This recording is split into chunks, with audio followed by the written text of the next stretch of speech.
स्वागत है आपका हमारे YouTube चैनल निधि एकेडमी पर। आज हम लोग करने वाले हैं यूपीएसआई स्पेशल के जो हिंदी साहित्य है उसमें कुछ रचनाकार, उनकी जीवनी और उनकी कुछ रचनाएं, उनके बारे में। तो यहाँ पर हम उनका संक्षिप्त जीवन परिचय देखते हुए उनकी रचनाओं के बारे में देखेंगे कौन कौन सी रचनाएं हैं।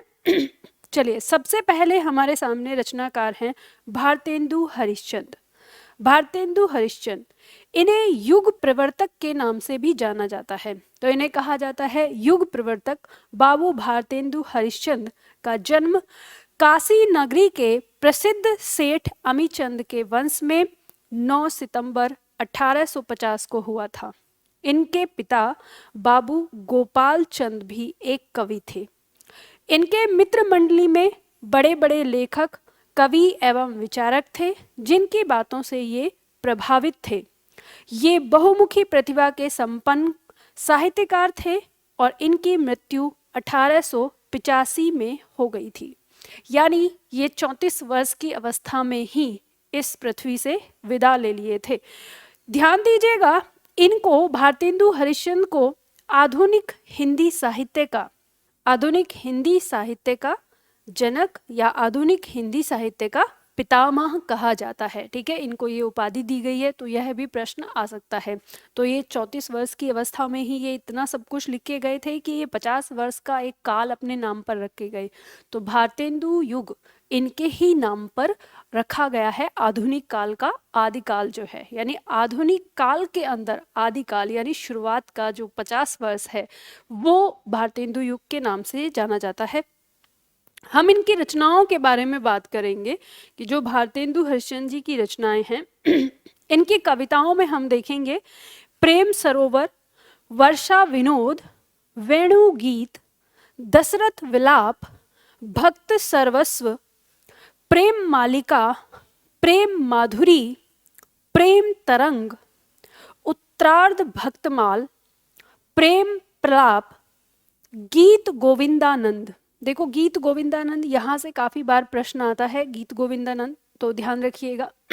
वैसे गीत गोविंद टीका मीराबाई का भी आता है, तो इसमें दोनों में ही आपको कई बार कंफ्यूजन हो सकता है। तो गीत गोविंदानंद ये भारतेंदु हरिश्चंद्र जी का है।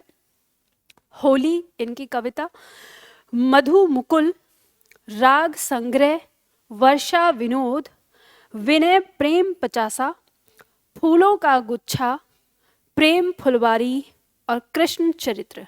अक्सर हम देखते हैं प्रेम से शुरू होने वाले जो आते हैं वो भारतेंदु हरिश्चंद्र जी के ही हैं। इनके उपन्यास में हम देखेंगे पूर्ण प्रकाश इनका उपन्यास है और चंद्र प्रभा इनका उपन्यास है। अब देखते हैं, हम आगे बढ़ते हैं। इनकी कहानियां देखेंगे तो अद्भुत अपूर्व सपना, ये इनकी कहानी है। इनके नाटक की अगर हम बात करेंगे तो वैदिक हिंसा न भवती, ये 1873 में इनका नाटक आया। फिर इनका जो फेमस नाटक है भारत दुर्दशा भारत दुर्दशा जो 1875 में आया था। फिर सत्य हरिश्चंद्र भी इनका नाटक काफी फेमस है जो 1876 में आया। और श्री चंद्रावली जो 1876 में ही आया। नील देवी जो 1881 में ये नाटक आया। ठीक है, ये नाटक ही है। अंधेर नगरी ये 1881 में आया। भारत जननी ये इनका अगला नाटक है। मुद्रा राक्षस ये भी नाटक ही रहे। विद्या सुंदर, रत्नावली, पाखंड विडंबन, धनंजय विजय, कर्पूर मंजरी, सती प्रताप और प्रेम योगिनी, ये इनकी नाटक रचनाएं हैं। इनके निबंध में हम देखते हैं पांचवें पैगंबर, ये इनके निबंध में आता है। इनकी यात्रा वृत्तांत में हम देखते हैं तो सरयू पार की यात्रा, महेंद्रावल की यात्रा, लखनऊ की यात्रा और हरिद्वार की यात्रा, ये इनकी यात्रा वृत्तांत के अंदर इनकी रचनाएं आती हैं। ठीक है, भारत दुर्दशा इनका जो इनकी नाटक है ये काफी बार पूछा गया नाटक है, तो ध्यान रखिएगा भारतेंदु हरिश्चंद्र जी का। अब आते हैं हम आगे मैथिली शरण गुप्त। मैथिली शरण गुप्त जी का जन्म 3 अगस्त 1886 को झांसी में हुआ। गुप्त जी खड़ी बोली के प्रथम महत्वपूर्ण कवि माने जाते हैं। ठीक है, इनको खड़ी बोली का प्रथम कवि कहा जाता है, मैथिली शरण गुप्त को। पंडित महावीर प्रसाद द्विवेदी जी की प्रेरणा से इन्होंने खड़ी बोली को अपनी रचनाओं का माध्यम बनाया। मैथिली शरण गुप्त को साहित्य जगत में दद्दा के नाम से संबोधित किया जाता है। यह भी प्रश्न आ सकता है कि साहित्य जगत में दद्दा किसे कहा जाता है, तो मैथिली शरण गुप्त को कहा जाता है। महात्मा गांधी ने भारत भारती के कारण मैथिली शरण गुप्त को राष्ट्र कवि की उपाधि दी थी। ये एक प्रश्न बन जाता है कि भारत भारती मतलब प्रश्न ये बन जाता है कि मैथिली शरण गुप्त को राष्ट्र कवि की उपाधि किसने दी, तो गांधी जी ने दी थी। और राष्ट्र कवि की उपाधि किस कवि को दी गई है, तो मैथिली शरण गुप्त को। इसलिए उन्हें प्रथम राष्ट्र कवि कहा जाता है। तो इन्हें प्रथम राष्ट्र कवि भी, ये भी प्रश्न की आ जाता है कि प्रथम राष्ट्र कवि कौन है, तो मैथिली शरण गुप्त को कहा जाता है। 12 दिसंबर 1964 ईस्वी को दिल का दौरा पड़ने से इनका निधन हो गया। तो इनकी जो मृत्यु है वो 12 दिसंबर 1964 को हो गई। अब इनकी रचनाओं में देखेंगे, इनकी कृतियों में, तो मैथिली शरण गुप्त की जो प्रमुख रचनाएं हैं, इनकी रचनाएं देखो, रचनाओं में अगर हम जैसे लेकर आते हैं ना कुछ कविता का यानी पद काव्य में रची हुई रचनाएं हैं। जयद्रथ वध, जयद्रथ व्रत जो 1910 में 1910 में आया। फिर भारत भारती जो 1912 में प्रकाशित हुआ। फिर पंचवटी 1925 में। झनकार, फिर झनकार 1929 में। सन को थोड़ा सा याद कर लेना, आजकल पिछली परीक्षाओं को देखते हुए कुछ पंक्तियों में यानी कुछ रचनाओं के सन भी पूछ ले जाते हैं, कितने में ये प्रकाशित हुई यानी कितने में आई हैं। साकेत 1931 में ये प्रकाशित हुई और जो साकेत है ये राम कथा पर आधारित है। यशोधरा 1932 में प्रकाशित हुई। द्वापर 1936 में और जय भारत ये 1952 में। आगे इनके नाटक में हम देखते हैं रंग में भंग। रंग में भंग इनका जो नाटक है 1909 में आया और ये एक ऐतिहासिक नाटक है। वन वैभव ये इनका नाटक है। विकट भट्ट, वेतालिक, अनघ और तिलोत्तमा, चंद्रहास ये इनके नाटक में आते हैं। अन्य रचनाओं में अगर हम देखेंगे तो यह है सिद्धराज, नहुस, अंजलि और अर्घ्य, काबा का करबला और कुणाल गीत और विष्णु प्रिया ये इनके अन्य रचनाओं में आती हैं, मुख्य रचनाओं में। तो ये मैथिली शरण गुप्त की मुख्य रचनाएं हैं। आगे देखेंगे हम महावीर प्रसाद द्विवेदी। महावीर प्रसाद द्विवेदी के जीवन परिचय को ध्यान में देंगे कि द्विवेदी जी का जन्म 15 मई 1864 जिला रायबरेली के दौलतपुर नामक ग्राम में हुआ था। तो ध्यान दे लेना, जिला क्या है, रायबरेली आता है जिला, और अगर गांव की बात आएगी तो दौलतपुर नामक गांव। जन्म 15 मई 1864 को। इनकी प्रारंभिक शिक्षा गांव में ही हुई है। आर्थिक स्थिति प्रतिकूल होने के कारण घर पर ही इन्होंने संस्कृत, हिंदी, मराठी, अंग्रेजी और बांग्ला भाषा का गहन अध्ययन किया, यानी इन्होंने घर से ही अपनी भाषाओं का अध्ययन लिया। शिक्षा के पश्चात इन्होंने सरस्वती का संपादन संभाला। ठीक है, सरस्वती पत्रिका उसके संपादक भी रहे हैं। आधुनिक हिंदी साहित्य को समृद्धशाली बनाने का श्रेय आचार्य महावीर प्रसाद द्विवेदी को जाता है और द्विवेदी युग इन्हीं के नाम पर पड़ा है। यानी जो द्विवेदी युग आता है भारतेंदु युग के तुरंत बाद, वो महावीर प्रसाद द्विवेदी जी के ही नाम पर पड़ा है। इनका निधन 21 दिसंबर 1938 को हो गया। अब इनकी रचनाओं के बारे में देखेंगे, तो इनके जीवन परिचय के बारे में था। महावीर प्रसाद द्विवेदी की प्रमुख रचनाओं में, इनकी कविताओं में देखेंगे काव्य मंजूषा जो इनकी एक फेमस कविता है, सुमन, कन्या कुब्जावली व्रतम, अबला विलाप, ये इनकी कविताएं आती हैं। कविताएं में मतलब जो इन्होंने गद्य के यानी पद के रूप में, सॉरी गद्य नहीं, पद के रूप में जो इन्होंने रचनाएं कही हैं। इनके निबंध आते हैं म्यूनिसिपैलिटी के कारनामे, ये इनका निबंध आता है। जनक से दंड, रसज्ञ रंजन, कवि और कविता, लेखांजलि, आत्मनिवेदन और सुता पराधे, ये इनके निबंध के अंतर्गत आते हैं। और इनमें जो सबसे ज्यादा इनका फेमस निबंध है वो है कवि और कविता। ये बहुत ज्यादा पूछा भी गया है, रिपीट भी हुआ है कई बार, तो इसे हम याद रखेंगे। कवि और कविता निबंध महावीर प्रसाद द्विवेदी का है। इनके आलोचनाओं में देखेंगे, आलोचनाएं हैं नाटक शास्त्र, हिंदी नवरत्न, विचार विमर्श, कालिदास की निरंकुशता और साहित्य संदर्भ, ये इनकी आलोचनाओं में हैं कुछ। ठीक है, इसके बाद आता है हमारा जीवनी। जीवनी में हम देखेंगे प्राचीन पंडित और कवि। ये जीवनी जो इन्होंने लिखी है ये 1918 में, प्राचीन पंडित और कवि। सुकवि संकीर्तन ये 1924 में लिखी, और चरित्र चर्चा ये 1929 में लिखी है। फिर आता है इनका संस्मरण, अनुमोदन का अंत जो 1905 में इन्होंने लिखा है, और सभा की सभ्यता ये 1907 में लिखा है। ठीक है, तो जिन जिन जिन रचनाओं के यहाँ पे सन दिए हैं उनके सन को भी ध्यान में रख लीजिएगा। आगे बढ़ते हैं, अगला कवि आता है अयोध्या सिंह उपाध्याय हरिओद। तो हरिओद जी के बारे में, इनके जन्म के बारे में देखेंगे। हरिओद जी का जन्म 15 अप्रैल 1865 को निजामाबाद आजमगढ़ में हुआ। इनके पिता पंडित भोलानाथ उपाध्याय तथा माता रुक्मणी देवी थी। अस्वस्थता के कारण हरिओद जी को विद्यालय की नियमित पढ़ाई छोड़कर घर पर ही उर्दू, संस्कृत, फारसी, बंगला, पंजाबी एवं अंग्रेजी का अध्ययन करना पड़ा। यानी इनका स्वास्थ्य ठीक नहीं था, इस वजह से ये घर से ही भाषाओं का ज्ञान लेते थे।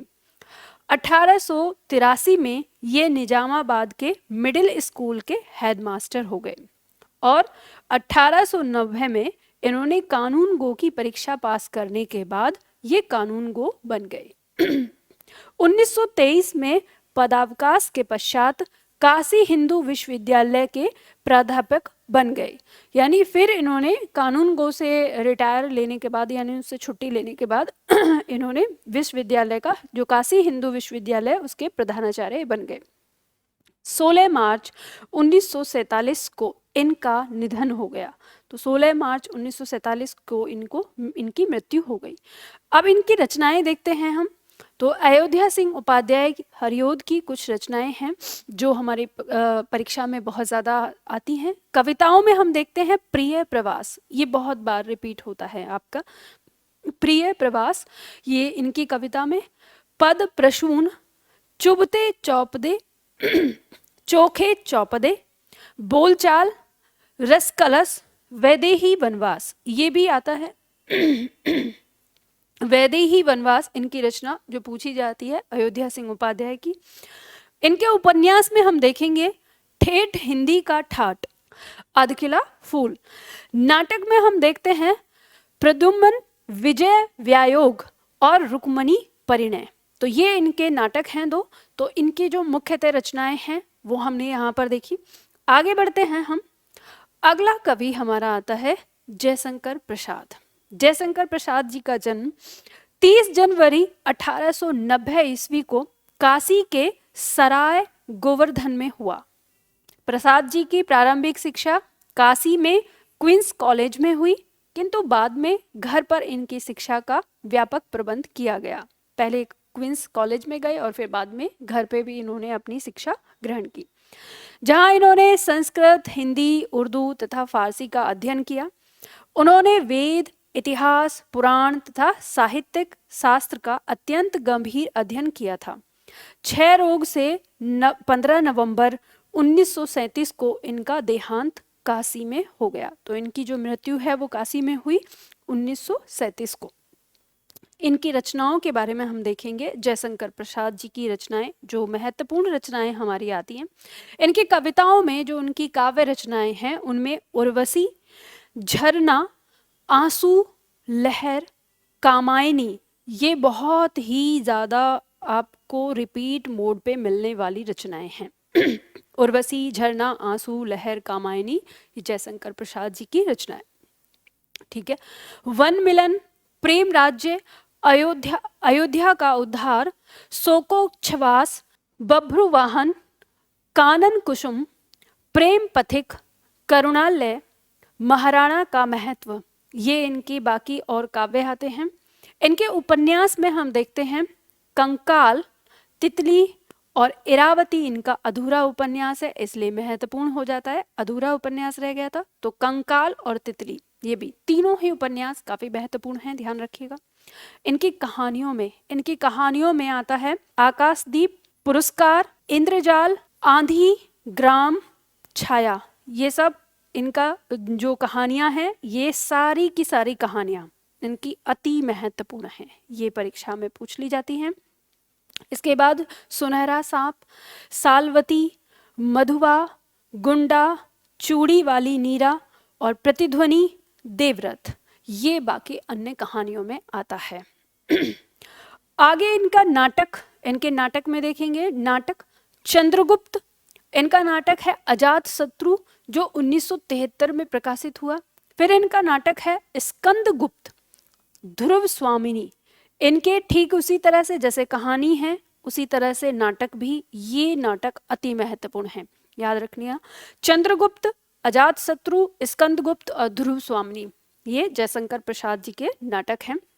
करुणालय, सज्जन, कामना, विशाख, कल्याणी, परिणय, एक पैंट, प्रायश्चित, जनमेज का नागयज्ञ।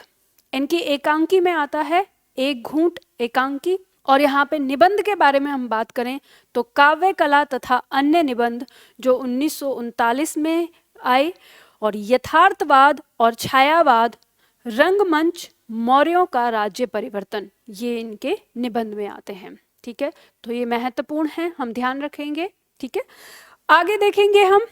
अगला आता है हमारा सूर्यकांत त्रिपाठी निराला। हम निराला जी की यहाँ पे रचनाओं के बारे में देखेंगे, इनके पहले जीवन परिचय के बारे में देखते हैं। सूर्यकांत त्रिपाठी निराला, जिनका जन्म 1896 में बसंत पंचमी के दिन हुआ था। इनके पिता पंडित रामसराय तिवारी उन्नाव के रहने वाले थे। निराला जी की औपचारिक शिक्षा हाई स्कूल तक हुई।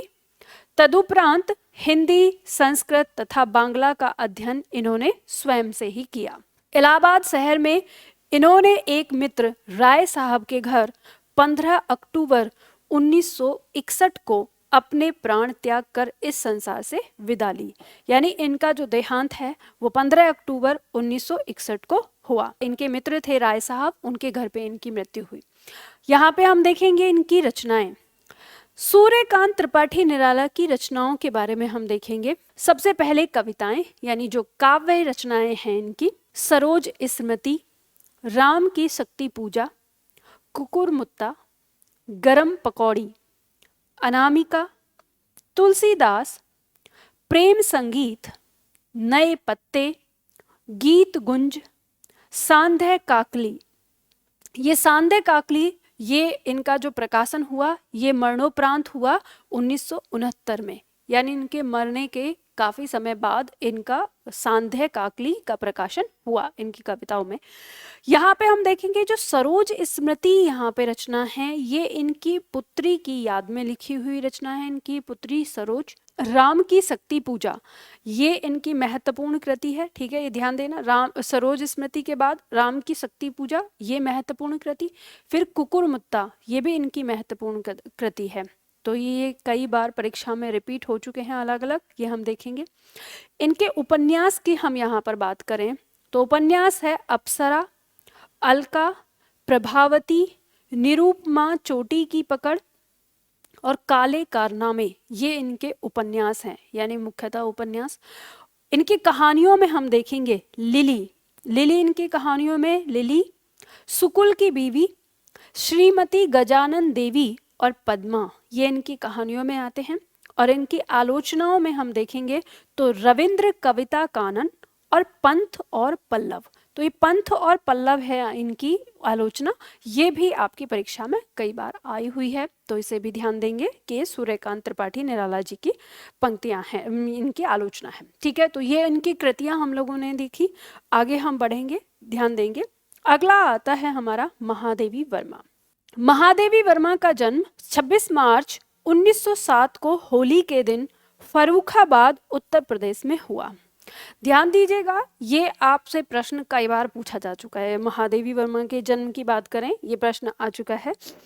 इनकी प्रारंभिक शिक्षा मिशन स्कूल इंदौर में, 1932 में इलाहाबाद विश्वविद्यालय से संस्कृत में एमए करने के पश्चात इन्होंने नारी शिक्षा प्रसार के मंतव्य से प्रयाग में इन्होंने प्रयाग महिला विद्यापीठ, इन्होंने महिला की शिक्षाओं के लिए, कि महिलाओं की शिक्षा हो, इसके लिए इन्होंने प्रयाग महिला विद्यापीठ की स्थापना की और उसकी यह प्रधानाचार्य रही। मासिक पत्रिका चांद का अवैतनिक संपादन किया। तो ये पूछा जाए अगर कभी कि महादेवी वर्मा ने किस पत्रिका का संपादन किया, तो मासिक पत्रिका है, मंथली आती थी, चांद, और इन्होंने अवैतनिक का मतलब है कि इसका इन्होंने कोई वेतन नहीं लिया था, बिना वेतन के इन्होंने संपादन किया। 11 सितंबर 1987 को उत्तर प्रदेश के इलाहाबाद में इनका निधन हो गया, यानी 11 सितंबर 1987 को इनकी मृत्यु हो गई।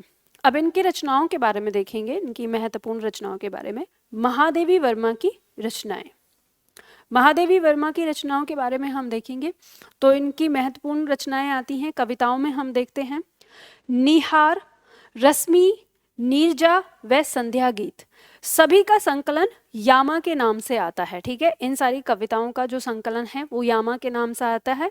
इनकी कहानियों में हम देखेंगे तो इनकी कहानियों में गिल्लू नाम की कहानी है, जो एक गिलहरी के ऊपर इन्होंने कहानी लिखी हुई है, गिल्लू। तो इनकी कहानियों में आता है निबंध, साहित्यकार की आस्था तथा अन्य निबंध, श्रृंखला की कड़ियां और संधिनी चिंतन के क्षण, ये इनके निबंध में आती हैं महत्वपूर्ण। और फिर इनके संस्मरण आते हैं अतीत के चलचित्र, अतीत के चलचित्र इन्होंने 1941 में लिखा था, और स्मृति की रेखाएं जो उन्होंने 1947 में लिखा, और पथ के साथी जो इन्होंने 1956 में लिखा, और क्षणदा 1957 में लिखा, और स्मारिका जो 1971 में इन्होंने लिखा। तो ये इनके संस्मरण में आते हैं। तो ये महादेवी वर्मा की रचनाएं हैं। तो देखो, आज के इस वीडियो में हम लोगों ने यहाँ पे कुछ रचनाकारों की जीवनी और उनकी रचनाएं देखी हैं। तो यहाँ जो हमने देखा है काफ़ी महत्वपूर्ण रचनाएं थी। ठीक है, इसी तरह से इसी क्रम में हम आगे भी बढ़ेंगे। तो आज के लिए इतना ही, फिर मिलते हैं हम अगली वीडियो में।